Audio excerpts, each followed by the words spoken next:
सकल संतांच्या स्मृतीला अभिवादन करून मुक्त कैवल्य तेजोनिधी परब्रह्म स्वरूप सद्गुरु योगीराज महाराज, सद्गुरु गंगागिरीज महाराज, सद्गुरु नारायणगिरीज महाराज यादी सकल संतांच्या स्मृतीला अभिवादन करून साईबाबाच्या पदस्पर्शाने पावन झालेल्या मातेला वंदन करून माझे गुरुवर्य परम आदरणीय संदीपजी महाराज चेत्रे यांच्या आशीर्वादाने माझ्याकडे जो विषय आलेला आहे तो म्हणजे नाव.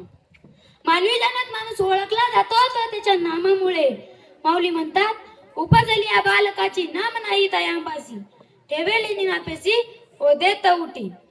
नाम सर्वात मोठे आहे. पृथ्वीपेक्षा पाणी 10 पट आहे. पाण्यापेक्षा तेज 10 पट आहे. तेजापेक्षा वायू 10 पट आहे. वायूपेक्षा आकाश 10 पट आहे. मात्र नाम आकाशापेक्षा अनंत पट आहे. तसं माऊली म्हणतात, ज्ञानदेवा पुसे निवृत्तीची चाड, गगनाहुनी वाढ नाम आहे. कलियुगामध्ये नामस्मरणामुळेच देव मिळतो. सत्ययुगामध्ये ध्यानामुळेच देवाची प्राप्ती होते. त्रेतार युगामध्ये यज्ञामुळेच देवाची प्राप्ती होते. द्वापार युगामध्ये पूजेने देव प्रसन्न होतात.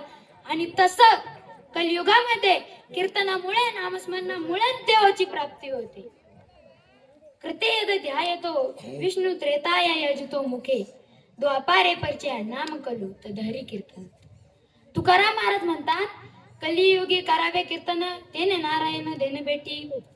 मग आता प्रश्न पडतो की नामस्मरणामुळे काय मिळतं? शास्त्र सांगतं, 1 कोटी नामस्मरणामुळे संपत्ती प्राप्त होते. 2 कोटी नामस्मरणामुळे आरोग्य प्राप्ती होते. 3 कोटी नामस्मरणामुळे यश कीर्ती मिळते. 4 कोटी नामस्मरणामुळे यह कोटीची सर्व सुखे प्राप्त होतात. 5 कोटी नामस्मरणामुळे काम क्रोधित विचार जातात. 6 कोटी नामस्मरणामुळे ज्ञान प्राप्ती होते. 7 कोटी नामस्मरणामुळे अनुकूल पती पत्नी मिळतात. 8 कोटी नामस्मरणामुळे अपमृत्यू टाळतो. 9 कोटी नामस्मरणामुळे स्वरूप साक्षात्कार होतात. 10 कोटी नामस्मरणामुळे प्रारब्ध कर्म नाश होतात. 11 कोटी नामस्मरणामुळे संचित कमेश नाश होतात.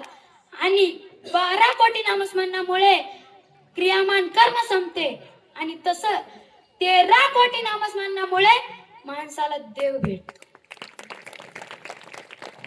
माऊली तुम्हाला सांगतो, रामनामात इतकी ताकद आहे, इतकी ताकद आहे की रामनामाने भूतकाळात तरले, वर्तमान काळात तरत आहे आणि भविष्य काळात ही तरणार आहे.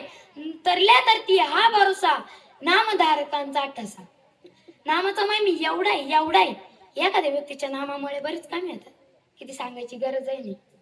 एकदा काय झालं, आम्हाला शाळेत एक कथा होती, तुम्हाला माहितीये. आता एक विषय आला म्हणून सांगतो. एकदा काय झालं, भोजराजाच्या नगरामध्ये कालिदास नावाचे प्रतिभा संपन्न कवी राहत होते. एकदा ते अचानक राजांना सांगा कुठेतरी निघून गेले. हे राजाला सुद्धा कळालं नाही का ते कुठे गेले. आणि ही चालून आलेली संधी बाजूच्या राज्यातील पंडितांना कळली.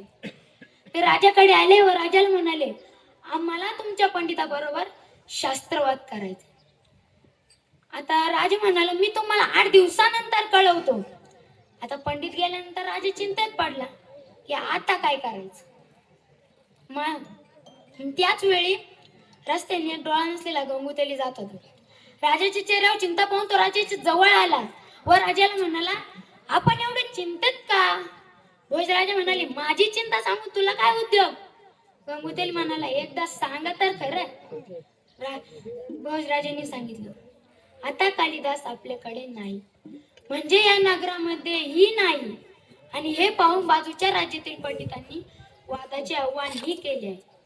आणि सध्या आता आपल्याकडे त्या तोंडाचा पंडितही नाही. गंगूतेली म्हणाल, त्यात एवढं अवघड काय? राजा म्हणाला, मग काय केलं पाहिजे? गंगूतेली म्हणाला, आपण त्यांना पत्र पाठवूया की 2 दिवसाने तुम्ही वादसा यावे. कालिदास नसले तरी त्यांचे गुरु आपल्याशी वाद करतील. राजा म्हणाला, पण गुरु होणार कोण? गंगूतेली म्हणाला, मी नकली गुरु होतो, तुम्ही काळजी करू नका. राजाने सुद्धा पत्र पाठवून दिले. पत्र पंडितांना मिळताच पंडित घाबरला. पंडितांनी विचार केला, जर कालिदास एवढे हुशार असतील तर त्यांचे गुरु किती हुशार असतील. पण राजाला तर आव्हान केले, जावं तर लागेलच. दुसऱ्या दिवशी घाबरत घाबरत गंगूतेली पंडित राजमहालात आला. मोठी सभा भरली होती. गंगूतेली सुद्धा पंडित बनून आला होता. मोठी सभा भरली होती. 12 जाणव एक पुस्तक पगडी व दयाचे गाडगे बरोबर आणले होते. राजा त्या दिवशी नाराजच होता, पण आता काय करणार. 2 उंच खुर्च्या मांडल्या गेल्या. एका उंच खुर्चीवर गंगुतेली म्हणजेच कालिदासांचे गुरु बसले व दुसऱ्या उंच खुर्चीवर पंडित बसला. राजाने इशारा केला. वाद सुरू झाला. पंडितांनी एक बोटावर केला, कालिदासाच्या गुरूंनी 2 बोटावर केली. पंडिताने मूठ चापड दाखवली, कालिदासाच्या गुरूंनी मूठ दाखवली. पंडिताने 7 बोटावर केली, कालिदासाच्या गुरूंनी 7 बोटावर करून मध्ये रेष सोडली. वाद संपला. गंगुतेली पंडितांनी इशारा केला, कुठे. गंगुतेलीने दयाची गाडगी पुढे केली. वाद संपला. शेवटी गंगुतेली पंडित म्हणाला, मी हारलो. हे कालिदासांचे गुरु जिंकले. राजाला फार आनंद झाला, फार आनंद झाला. राजाने गंगुतेलीची मिरवणूक काढली, 10 एकर जमीन बक्षीस दिली आणि समोरच्या पंडितांना विचारले, आपल्या दोघांचा झालेला वाद आम्हासारख्या सर्वसामान्यांना कळाला नाही, कृपया स्पष्टीकरण द्यावे. पंडित सांगू लागले, मी एक बोट करून म्हणालो, जगात फक्त ब्रह्म आहे. तुमचे कालिदासांचे गुरु 2 बोटावर करून म्हणाले, ब्रह्म नाही व ब्रह्म व माया हे 2 आहे. मी चापड दाखव म्हणालो, जगात पयमाभूते या दोघांचाच कारभार चालतो. तुमचे पंडित मूळ दाखवून म्हणाले, पयमाभूते हे वेगवेगळे आहे, पण जगात व देहात एकत्र नांदतात. मी तिसरा प्रश्न विचारला, जगात 7 समुद्र आहे. तुमचे कालिदासांच्या गुरुने मध्ये रेष ओढून सांगितले, मध्ये मेरू पर्वत आहे. मी विचारलं, कोठे.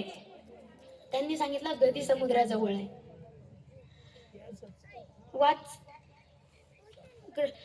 राजाने गंगुतेलीला विचारलं, तू एवढं शास्त्र कोठून शिकला. गंगुतेली म्हणाला, कोठून कसलं शास्त्र, मी कोठूनच शिकलो नाही. मी मोगामाच उत्तर दिली. ती फिट्ट बसली. राजा म्हणाला, कसं काय. गंगुतेली म्हणाला,